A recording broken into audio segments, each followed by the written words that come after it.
Welcome दोस्तों, आपके अपने YouTube चैनल नवाज क्लासेस में आपका स्वागत है। मैं हूं नवाज आलम। आज आप लोगों के लिए बट्टा का सेकंड पार्ट वीडियो लेकर हाजिर हुआ हूं। आज का जो क्वेश्चन है वो हायर है। पार्ट 1 में बेसिक मैंने पहले ही बता चुका हूं, तो अगर आप लोगों ने डिस्काउंट का पहला पार्ट नहीं देखा है तो आइकन बटन को दबाकर वॉच कर लें। तो आज का जो बिना देर किए हुए आज कुछ क्वेश्चन मैंने देखा है जो कि हर बार एग्जाम में पूछा जाता है। तो हर बार क्वेश्चन जो रिपीट होता है और इम्पोर्टेंट है, तो आज उस टाइप का क्वेश्चन मैंने निकाला हो। तो जैसा कि बिना देर किए देखिए क्वेश्चन की तरफ बढ़ते हैं। देखिए ये क्वेश्चन है, एक घड़ी विक्रेता अंकित मूल्य पर 5% बट्टा देता है। यदि वह 7% बट्टा दे तो पहले से उसे 15 रुपये कम लाभ अर्जित होगा। तो घड़ी का अंकित मूल्य क्या है? बहुत ही सुंदर क्वेश्चन है और ये रेलवे के एग्जाम में, ग्रुप डी के खासकर एग्जाम में 3 बार ये रिपीट है। तो चलिए इसको सॉल्व करते हैं। देखिए, घड़ी के अंकित मूल्य पर 5% बट्टा दे रहा है। तो दोस्तों आपको एक बात का ध्यान देना होगा कि वो परसेंटेज कितना कितना दे रहा है।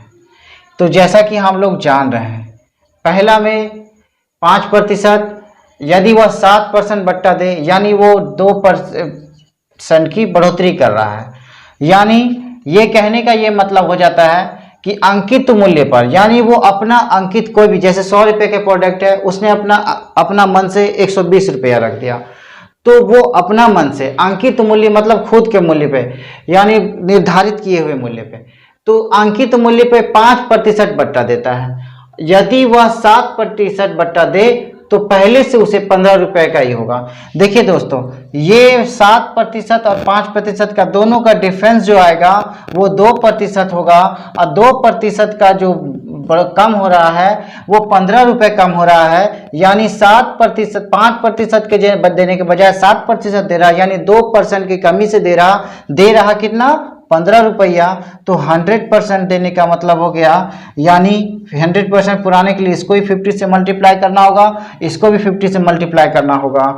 तो 15×50 यानी 750 रुपीज दिया जाएगा। ठीक है दोस्तों, जो अंकित जो मूल्य हमने उसने निर्धारित किया घड़ी का वो 750 रुपया था।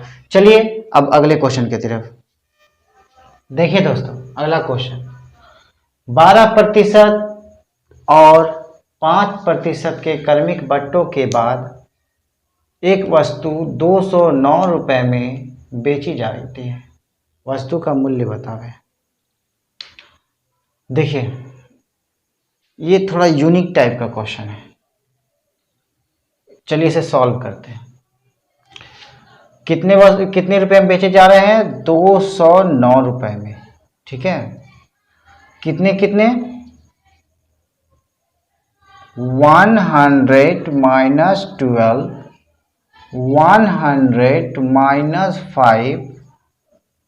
ठीक है, ये दोनों प्रतिशत में है इसलिए 100 लगेगा। ठीक है दोस्तों, देखिए 209 यानी 209 इंटू 100 अपॉन 88 इंटू 95। ये थोड़ा टफ हो गया नहीं? चलिए इसको कटाते हैं।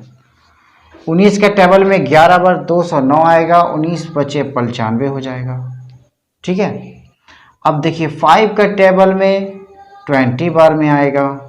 ये देखिए ये 8 बार में आएगा। 4 दूनी 8 होता है, 4 पंचे 20 होता है। 2 का टेबल में इसे 50 होगा, यानी 50 25 यानी 250। यानी अंकित मूल्य जो होगा दोस्तों, ये पूछ रहा वस्तु का मूल्य क्या है, तो वस्तु का मूल्य जो होगा वो 250 रुपये होगा।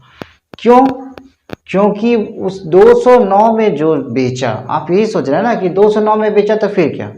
तो मेरा कहने का मतलब 209 में जो बेचा वो डिस्काउंट देने के बाद बेचा, ना कि उससे पहले बेचा।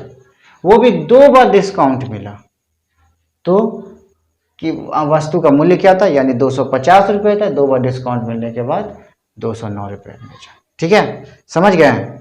चलिए अगला प्रश्न दोस्तों, अगला प्रश्न। तो लगातार छूट देने के बाद कमीज जिसका अंकित मूल्य 150 रुपये था, यानी कमीज के ऊपर जो स्टिकर लगा हुआ, वो स्टिकर में जो रेट था वो 150 रुपये था और उसे 105 रुपये में खरीदा गया। यानी सपोज दैट आप गए 150 रेट है, आप 105 में खरीदे। तो यदि दूसरी छूट 12.5% की दी थी तो पहली छूट क्या है? बहुत ही अच्छा क्वेश्चन है, बहुत ही शानदार क्वेश्चन है। चलिए इसे सॉल्व करते हैं। क्या है ना, आराम से इसको क्वेश्चन को पहले समझिए, इसके बाद क्वेश्चन को सॉल्व किया जाता है। ठीक है, चलिए 150 रुपये शर्ट की कीमत थी, सभी जान रहे हैं। चलिए ये बात है कि पहली छूट नहीं पता, पहली छूट हमें नहीं पता। चलिए हम पहली छूट को P मानते हैं, पहली छूट को परसेंट में P मानते हैं और दूसरी छूट दे रहा है 12.5%, यानी 7/8 = 105 में खरीदा गया। ठीक है, चलिए कटाते हैं 3 बार में, 2 बार में 7 का 7 3 7 15 7 105, 5 का टेबल में 3 बार, 3 से 5 10 8 80, यानी P% का जो रेट होगा वो 80 होगा। ठीक है, लेकिन हम लोग सपोज दैट माने क्या 100% का, तो 100% में 80% का कीमत है, यानी जो पहला डिस्काउंट, जो पहला जो छूट मिला वो 20% का है। समझे दोस्तों? देखिए क्वेश्चन कितना बड़ा, सॉल्व कितना छोटा हुआ। बस खरी आपको ध्यान रखना होगा कि हम क्वेश्चन को किस एंगल से या किस एंगल को समझें जो कि हम छोटा से छोटा बना सके। क्योंकि दोस्तों देखिए एग्ज़ाम में आपको समय जो है वो लिमिट मिलता है।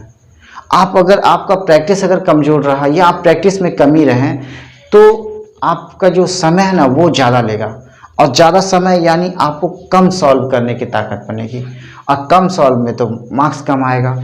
तो मेरा तो यही दरख्वास्त है कि आप किसी भी मैथ को लीजिए, चाहे कोई भी मैथ को आप बनाइए, उसको आप ज़रूर 2 से 3 बार प्रैक्टिस कीजिए। उससे क्या होगा कि आपका इरिटेशन जो भी हेरिटेट है या तो भी प्रॉब्लम है वो सारा क्लियर हो जाएगा और आप आराम से उसे सॉल्व कर सकते हैं। चलिए ठीक है, अगले प्रश्न की तरफ देखिए दोस्तों।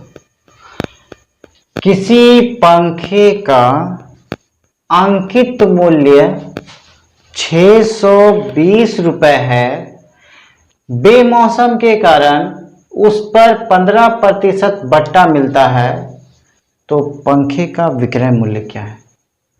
क्वेश्चन अच्छा है, चलिए इसे सॉल्व करते हैं।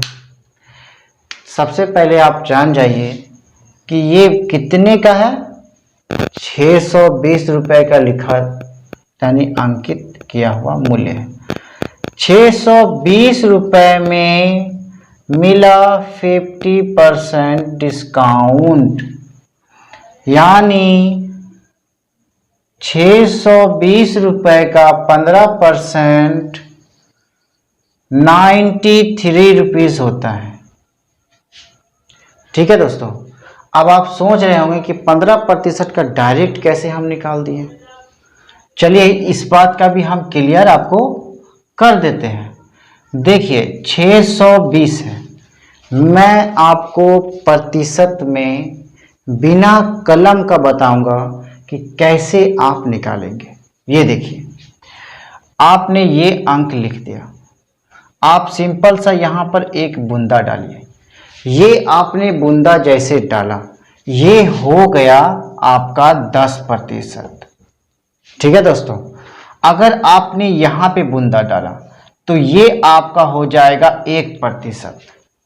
अगर आपने इसे यहाँ पॉइंट का इस्तेमाल किया तो ये हो जाएगा 0.1%। अब आपको समझ में आ गया होगा 620 का 10% यानी 62 रुपये और 5% हो जाएगा 31 रुपये यानी रुपीज़। अब 620 रुपये में 93 रुपीज़ निकला। 620 का 15%, यानी मूल्य जो उसका था वो 527 रुपये है। ठीक है दोस्तों, चलिए अगले प्रश्न। अगला प्रश्न, किसी दुकान में एक वस्तु का सूची मूल्य जो है वो 2000 रुपये है तथा वह 20% और 10% के दो क्रमिक बट्टों पर बेची जाती है, उसका शुद्ध विक्रय मूल्य क्या है? देखिए दोस्तों, ये इस टाइप का सवाल मैंने पहले भी वीडियो में बता चुका हूँ। ठीक है, अगर आप लोगों ने नहीं देखा तो आई बटन को देखकर वॉच कर लें। क्यों, देखिए इस टाइप से मैंने हर एक मतलब अलग अलग टाइप बताया है, तो इस टाइप का मैंने 2-3 क्वेश्चन पे चर्चा की है। देखिए कोई वस्तु है तो 2000 रुपये की है, ठीक है। अब यहाँ पर जो प्रतिशत छूट मिल रहा है 20%, यानी 100 में 20% और 90 में यहाँ 10% दे रहा है 100 में, ठीक है। तो अब जो होगा यहाँ देखिए 20 20 10 10 cancel, 10 10 cancel, 72 2 into 72 equal to 14 rupees. देखिए दोस्तों, क्वेश्चन कितना बड़ा था और आंसर कितना छोटा। चलिए, उम्मीद है आपको आज का वीडियो अच्छा लगा होगा और ज़्यादा से ज़्यादा क्वेश्चन सॉल्व किए होंगे। देखिए, आप लोगों को मैं बार बार दरख्वास्त करता हूं कि आप लोग जो है कोई भी मैथ बनाइए उसको प्रैक्टिस कीजिए 2 से 3 बार, ठीक है। आपको ज़्यादा कलम भी उठाने की ज़रूरत नहीं पड़ेगी। बस आज के लिए इतना ही। आज का वीडियो जैसा लगा हो हमें कमेंट करके ज़रूर बताएं, शेयर करें, लाइक करें। Thank you so much.